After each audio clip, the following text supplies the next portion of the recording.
संजय कुमार त्रिपाठी। बाबा, उज्जैन के महाकालेश्वर मंदिर का रहस्य क्या है?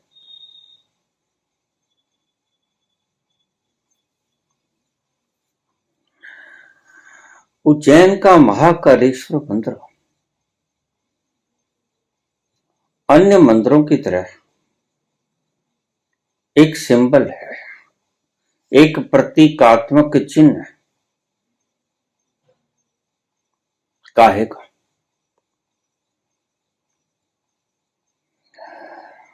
काल तो सभी को आता है, लेकिन वो काल शरीर को आता है।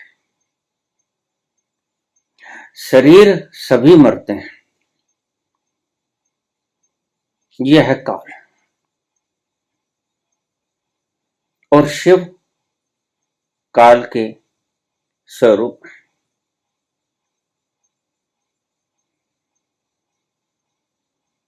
लेकिन महाकाल, काल सभी को आता है, लेकिन महाकाल, जिसको महाकाल आ जाए वह धन्य हो जाता है। तुम तो काल से ही बहुत डरते हो, तुम तो मृत्यु से ही थर थर कांपने लग जाते हो।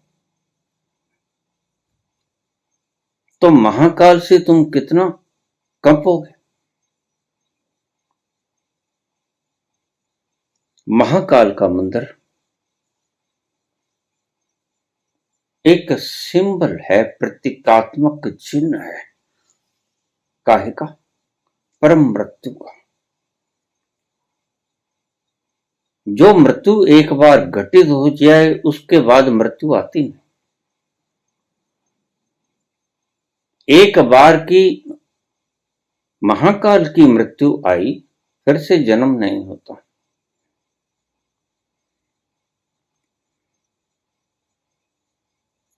प्रतीकात्मक चिन्ह का यह मतलब था। शरीर तो सभी के मरते हैं,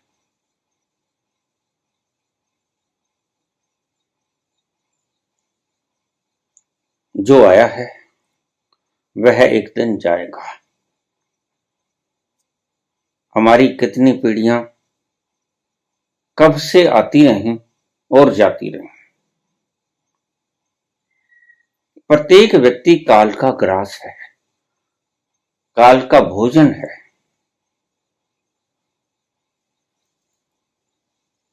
लेकिन महाकाल,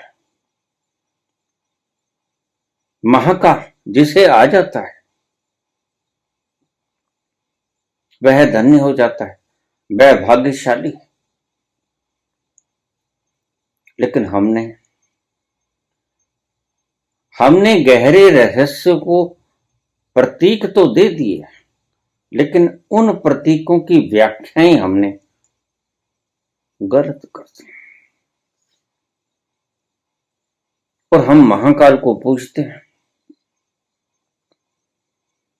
और एक उज्जैन ही नहीं,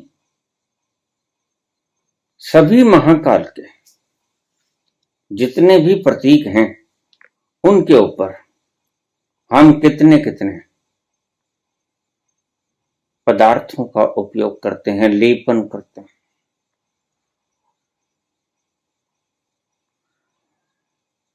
बस यही कमी है मानवता की। अगर मानव समझ ले कि इस चीज का गहरा अर्थ क्या है, तो उसका जीवन रूपांतरित हो जाए। और आज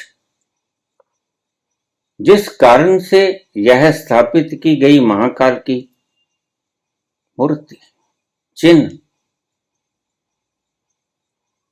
उसके उद्देश्य गायब हो गए। वह हमें क्या समझाना चाहती थी, वह प्रतीक हमें क्या बतलाना चाहता था, यह खो गया। जो प्रतीक ही समझ लेने जैसा है।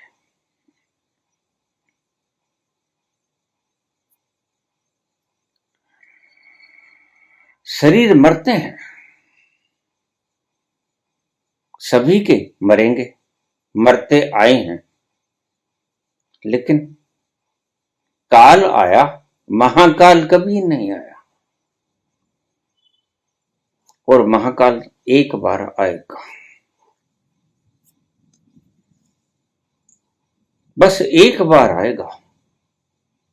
और उस महाकाल के आने के बाद फिर से काल नहीं आएगा।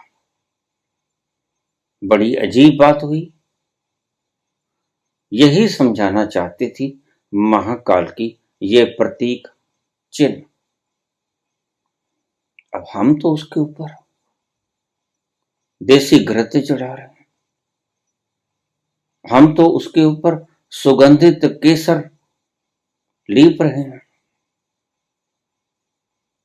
ये तो कतई अर्थ नहीं था महाकाल का। महाकाल पूजने जैसी कुछ नहीं था, महाकाल समझने जैसा था।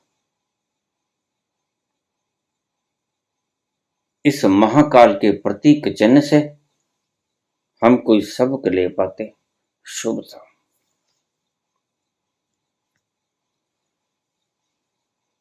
लेकिन जब से धर्म व्याख्याकारों के हिसाब से चलने लगा है, तब से मापदंड बदल गए। प्रत्येक प्रतीक चिन्ह का कोई गहरा अर्थ था, विकृत कर दिया गया।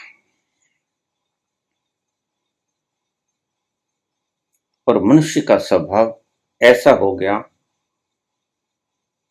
कि हमें जिसके प्रतीक अपना लेने चाहिए, हम उसकी पूजा में संलग्न हो गए।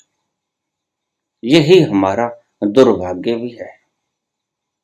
काश महाकाल की पूजा करने के बजाय हम महाकाल का वास्तविक भीतरी अर्थ समझ पाते। कबीर ने कहा है, जिस मरने से जग डरे मेरे मन आनंद। तुम तो काल से ही डरते हो।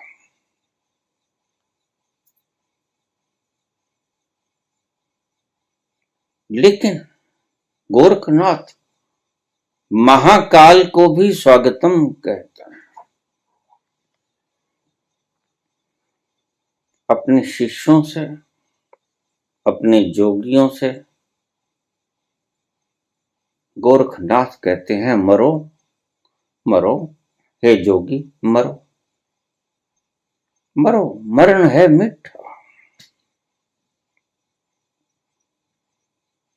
ऐसी मरनी मरो जिस मरनी मर गोरख डिठ। काश तुम ऐसी मरनी मर पाते। मृत्यु तो आएगी, फिर तुम मृत्यु के वक्त क्या थे यह मायने नहीं रखता। कब्रिस्तान में, शमशान में कोई भेदभाव नहीं होता। भेदभाव तो बस्तियों में होता है। जात पात तो बस्तियों में पूछी जाती है, धर्म संप्रदाय तो बस्तियों में पूछे जाते हैं। शमशान घाट में कोई धर्म नहीं होता, कोई जाति पाति नहीं होती। ये तुम्हारी बनाई हुई जो चीज थी वह कब्रिस्तानों में दफन हो जाती है, शमशानों में जला दी जाती है। बस ये तुम्हारी भ्रांतियां थी।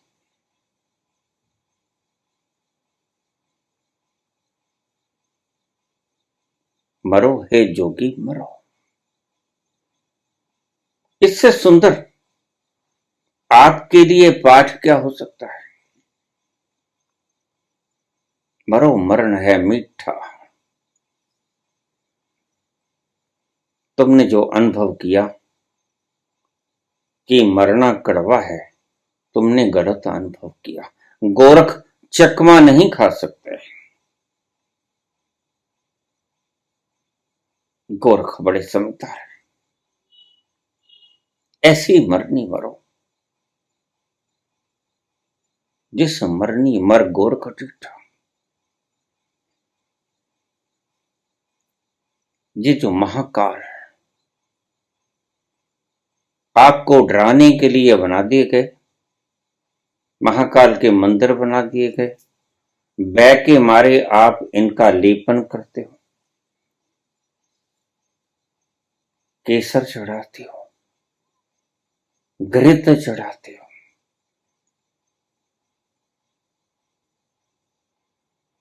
दूध बिखेर देते हो। ऐसा तो इसका मतलब कतई नहीं था।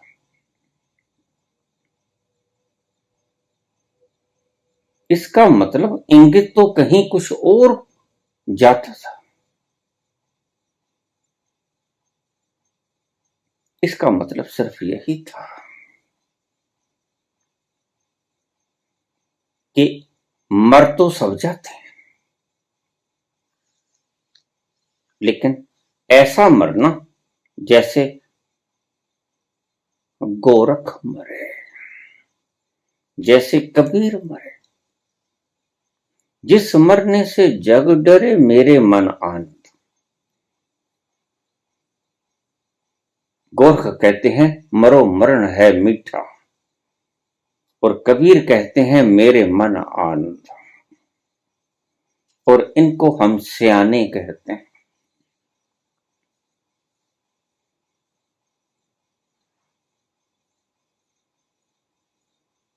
कैसी मरनी मरो जिस मरने से भीतर का गोरख दिख जाए। बस ऐसी मरनी मरो कि इसके बाद मरना न पड़े। अगर तुम ऐसी मौत मरोगे जिस मरनी से जग डरे, तो फिर ध्यान रखना तुम बार बार मरोगे। एक बार नहीं मरोगे, तुम बार बार मरोगे। और अगर तुम ऐसी मरनी मरोगे जो गोरख कहते हैं, जो कबीर कहते हैं, इशारा करते हैं,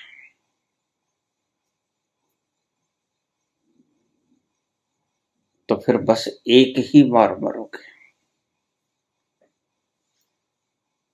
पुनः मरने की नौबत नहीं आएगी। महाकाल का यह रहस्य था। कौन मरे जिससे गोरख डिठ जाए?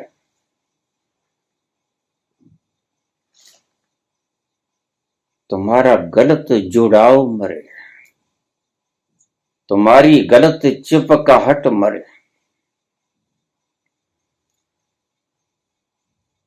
जिसके साथ तुमने संबंध चिपका लिए हैं मोह के, वो मरे। जो भ्रम तुमने पाल लिए हैं वो भ्रम मरे। और तुम्हारे भ्रम क्या है? मुख्यतः तुम्हारे भ्रम कोई ज्यादा नहीं। ये बात अलग है कि बीज तो तुम एक बीजते हो, लेकिन वो वृक्ष अनेक शाखाओं को जन्म देता है, और प्रत्येक शाखा अनेक शाखाओं को और जन्म देती है, और वो एक दिन बहुत विशाल वट वृक्ष बन जाता है, ब्रह्मों का वट वृक्ष बन जाता है। लेकिन ब्रह्मों का बीज तो एक ही है। वह ब्रह्म क्या है? तुम भ्रमित हो, तुम गलत फहमी में हो।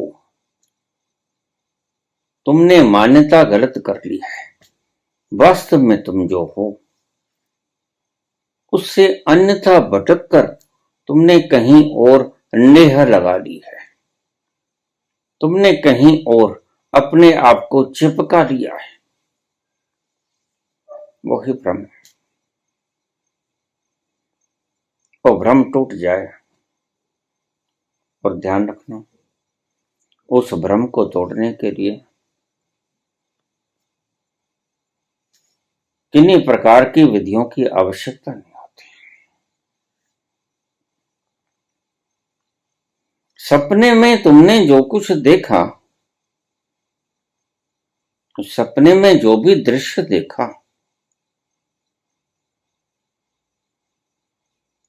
उसको भूलने के लिए तुमने कोई विधि अपनानी होती है? नहीं, क्या करना होता है? जाग जाना होता है। सपना आ रहा है, अच्छा है, लुभावना है, बुरा है, डरा रहा, मृत्यु दिखा रहा है, नुकसान दिखा रहा है, तुम घबरा जाते हो।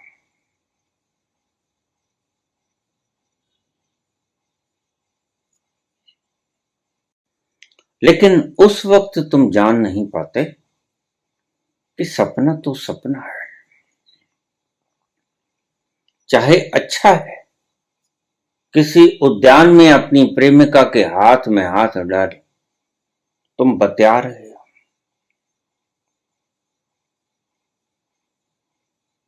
या कोई दुर्घटना घट गई है, दोनों ही सपने हैं। अच्छा सपना भी सपना है, बुरा सपना भी सपना है। यही अष्टावक्र कहते हैं। सिर्फ बुरे को ही नहीं छोड़ना है, अच्छे को भी छोड़ना है। माने चिपकाहट को छोड़ना है। कुछ अच्छा नहीं, कुछ बुरा नहीं, दोनों चिपकाहटे हैं और दोनों से पार जाना होगा। महाकाल, मरोगे तो सभी मरोगे। इट्स अल्टीमेट ट्रुथ, सार्वभौमिक सत्य है। लेकिन ये महाकाल, यह एक आपको समझाने की विधि थी, इशारा था उस परम सत्य की ओर कि अगर ऐसी मरनी मर जाओ। उसे शब्द दिया गया था महाकाल। लेकिन तुम तो मूर्तियों से डरने लगे, तुम तो पत्थरों से डरने लगे, तुम गच्चा खा गए, तुम गच्चा खा गए। तुमने इसका मूल रहस्य जाना नहीं। मूल रहस्य बिल्कुल साधारण है और तुमने इसे असाधारण बना दिया। साधारण इस तरह कि काल तो आएगा ही, लेकिन अगर तुम इस काल को महाकाल में परिवर्तित कर सको तो तुम भाग्यशाली हो जाओगे, किस्मत जग जाएगी, महा आनंद के सागर हो जाओगे। लेकिन इस महाकाल से ही हम डरने लगे। और ध्यान रखना, जब पूजा होती है और खास तौर से जब डर के कारण पूजा होती है, तो उसमें रहस्य छिप जाया करते हैं। और आज सारा भारत महाकाल के पत्थरों की पूजा कर रहा है। वास्तविक अर्थ किसी को पता ही नहीं। महाकाल के मंदिर किसी एक जगह पर स्थित नहीं। कुछ व्यापारियों ने इसे अपने केंद्रों में स्थापित भी कर लिया है।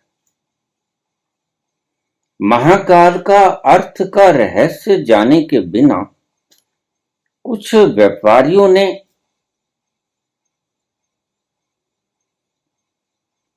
अपने केंद्रों में इसको स्थापित भी कर लिया है। लेकिन इसका मूल तत्व था सिर्फ आपको समझाने की एक चेष्टा, इशारों के द्वारा, प्रतीकात्मक चिन्हों के द्वारा। काश तुम महाकाल को अपनाने में समर्थ हो जाओ। न जाने कितने जन्मों से तुम मर मर के आ रहे हो, काल का ग्रास बन रहे हो। अब की बार तुम चूक मत जाना। अब की बार तुम काल के ग्रास न बनना। अब की बार तुम महाकाल के ग्रास बनना।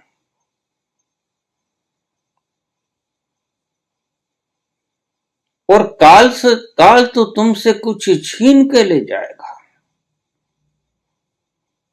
लेकिन महाकाल आपको इतना कुछ दे जाएगा जिसकी कल्पना तक भी आपने कभी नहीं की थी।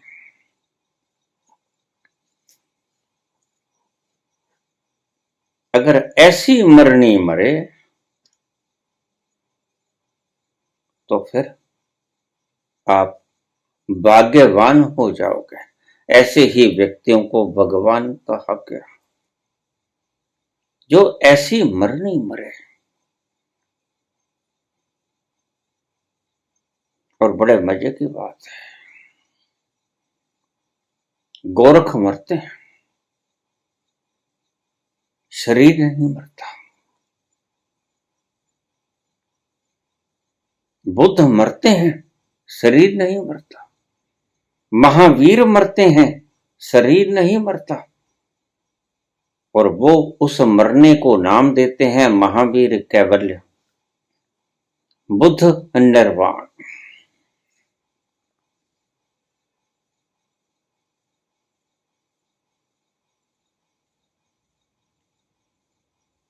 नाम अलग अलग हैं, घटना एक ही है।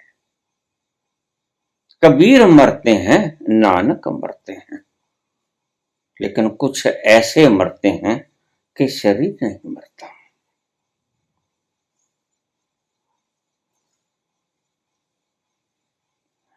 काल तो तुम्हारे शरीर को ले जाएगा, आज नहीं कल ले जाएगा। मर मर के ही तुम आए हो। लेकिन महाकाल तुमसे कुछ लेके नहीं जाएगा जिससे तुम इतना डरते हो। जिस मरने से जग डरे मेरे मन आनंद, कबीर के कहने का तात्पर्य यही है। काल तो तुमसे कुछ छीन के लेके जाएगा, शरीर, लेकिन महाकाल तुमसे कुछ छीन के नहीं ले जाएगा। महाकाल तो तुम्हें विराट दे के जाएगा। इतना दे जाएगा कि उसके बाद कुछ पाने की तमन्ना शेष कहां रह जाती।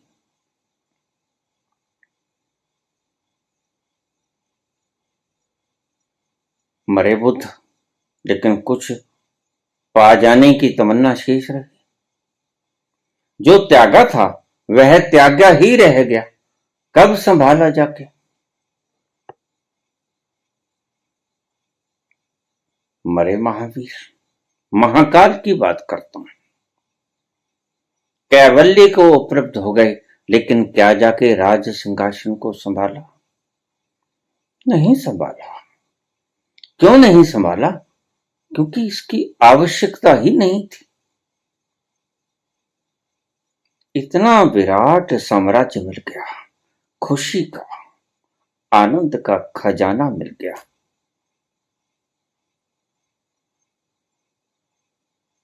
कौन इन तुच्छ सिंहासनों के ऊपर बैठे?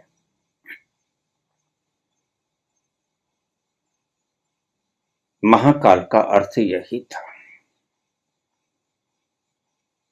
कि मरोगे तो तुम एक दिन। लेकिन क्या ऐसा नहीं हो सकता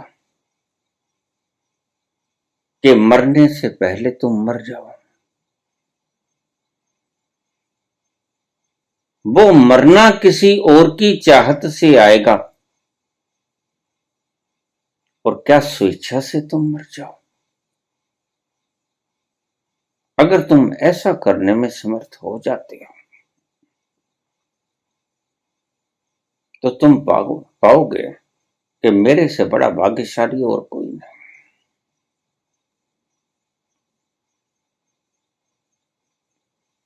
अगर तुम महाकाल को उपलब्ध हुए,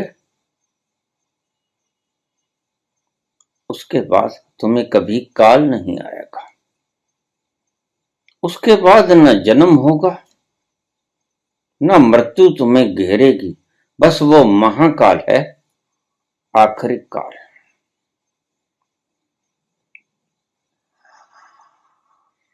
और फिर से काल ना आए कभी आइंदा।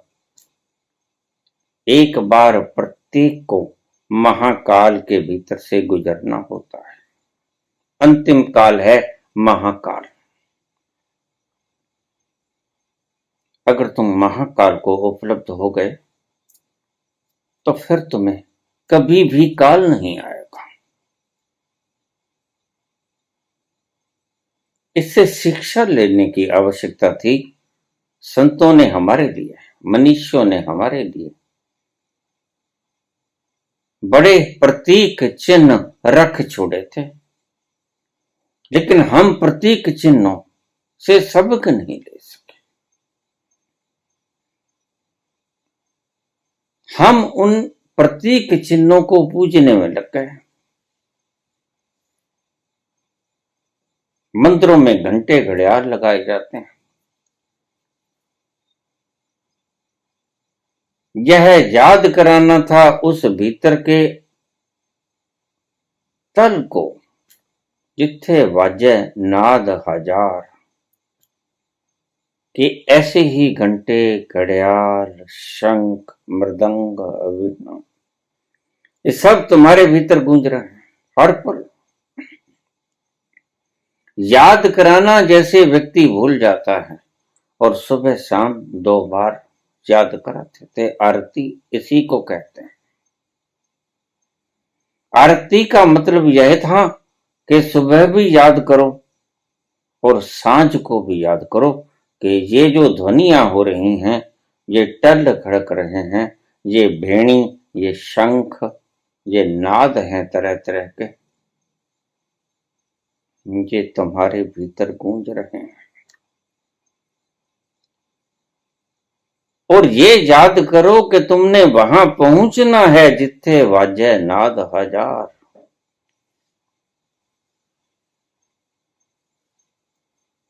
सिर्फ याद कराने के प्रयोजन से मंदिरों में सुबह शाम आरती उतारी जाती थी, लेकिन हमने इसे नित्य कर्म बना लिया। इसके भीतर जो छुपा रहस्य था वो न जान पाए, और नहीं जान पाए तो आज सारी मानवता दुखी है। रहस्यों को जब कर्म कांड बना लिया जाता है तो हाथों में शेष दुख ही आता है।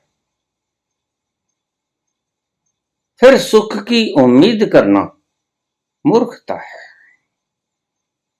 ऐसे ही हमारे ऋषियों द्वारा दिए गए सारे प्रतीकात्मक चिन्ह तुमने विकृत कर लिया और उनका सही अर्थ आप समझ नहीं सके।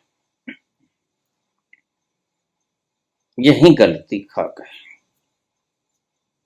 ऋषियों ने हमें प्रतीक रूप से समझाने की चेष्टाएं तो बहुत की, लेकिन हमने उन्हें कर्म कांड में ढाल लिया।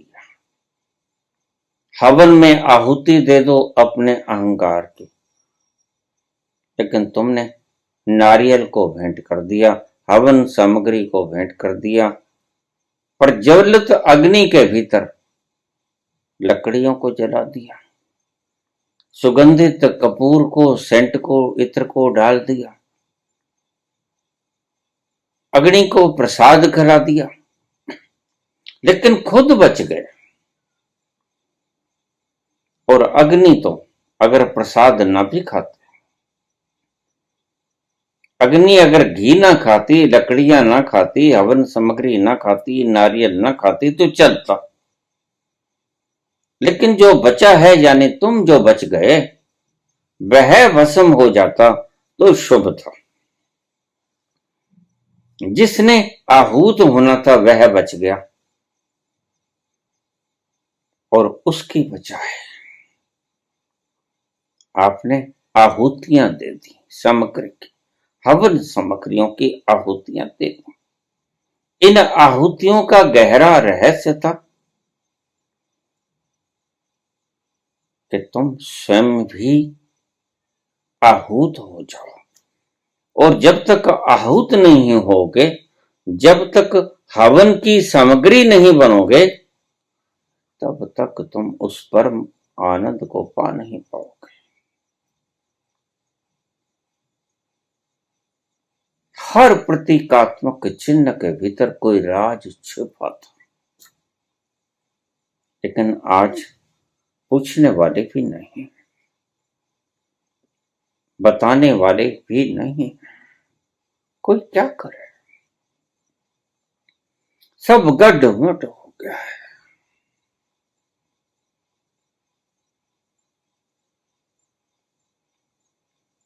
काश तुम एक बार उस महाकाल को उपलब्ध हो जाओ, मर जीवड़े हो जाओ, मरोगे नहीं। लेकिन कबीर कहते हैं कि तुम मरोगे, मरोगे नहीं, लेकिन गोरख कहते हैं कि तुम मरोगे। बड़ा सुंदर वाक्य है। मैंने ये दुविधापूर्ण शब्द क्यों कह दिए? मरोगे नहीं, लेकिन कबीर कहते हैं कि तुम मरोगे, गोरख कहते हैं कि तुम मरोगे, बिल्कुल मरोगे। ब्रह्म मरेगा,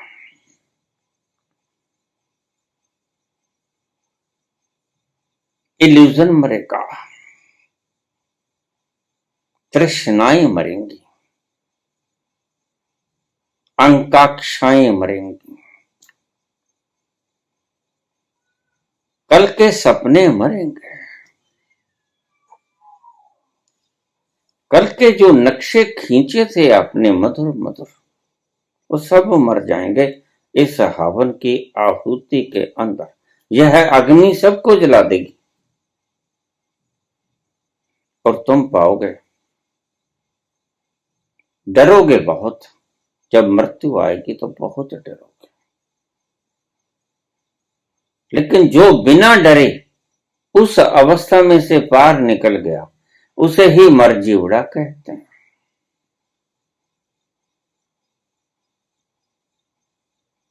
तुम जीते रहोगे। बुद्ध मरते हैं, 40 वर्ष मरने के बाद जीवित रहते हैं। 80 वर्ष की उम्र में मृत्यु होती है। महावीर मरते हैं, लेकिन शरीर बहुत बाद में मरता है, 30 वर्ष बाद शरीर मरता है। नानक 36 की उम्र में मरते हैं। 70 की उम्र में उनका शरीर मरता है। तो तुम डरते हो शरीर के मरने से, क्योंकि तुमने शरीर को ही अपना होना माना है। और ऋषि कितना भी समझा दें, बस तुम मानने को तैयार नहीं, क्योंकि इस मृत्यु को सामने खड़ी देखकर ही तुम्हारे प्राण कंपने लग जाते हैं, रोमा रोमा थर्रा जाता है। यही गोरख आपको समझा रहे हैं। पहला तो मरने से मत डरो, जिस मरने से जग डरे मेरे मन आनंद। ये कबीर आपको पहला स्टेप बता रहे हैं कि मरने से मत डरो, क्योंकि तुम ना मरोगे, मैं ना मरूं, मरे संसार। जो मैंने अपना संसार खड़ा कर लिया, ताश के पत्तों के महल खड़े कर लिए, वो ढह ढेरी हो जाएंगे और हो जाएंगे। अगर मैंने जीते जी खुद से इस इल्यूजन को नहीं तोड़ा, तो फिर मृत्यु एक दिन आएगी, काल एक दिन आएगा और इसको भूमि पर पटक देगा। मरना तो फिर भी। और कबीर कहते हैं कि जिस मरने से जग डरे मेरे मन आनंद। और अगला स्टेप बताते हैं गोरख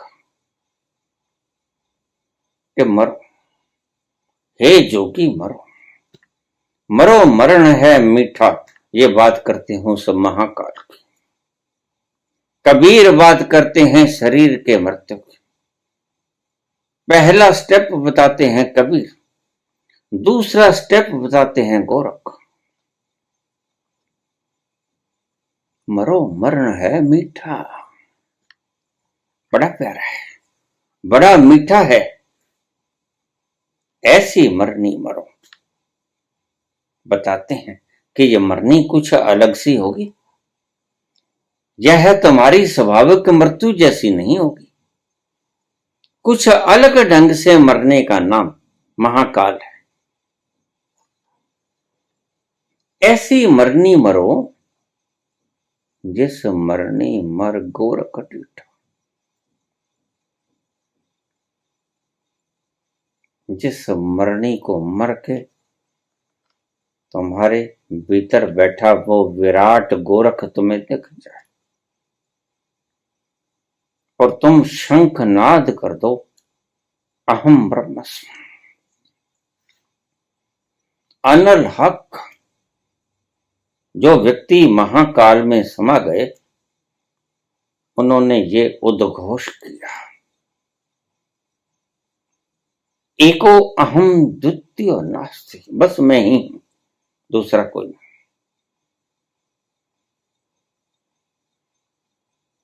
इस महाकाल का ये रहस्य था।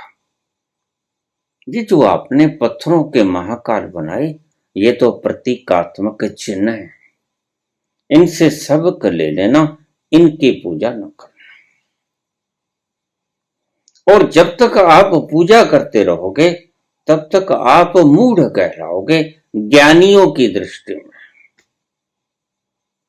अज्ञानी तुम्हारे पांव पूजेंगे, ज्ञानी तुम्हें मूर्ख कहेंगे। जिस दिन तुम्हें इस महाकाल के प्रतीकात्मक चिन्ह को पूजने की बजाय इसका गहरा रहस्य समझ लिया, बस उस दिन तुम सही रास्ते पे चले और सही रास्ते पे चलकर फना हो जाओ, मिट जाओ, सबूत मिट जाओ, जरा भी ना बचे तुम्हारा।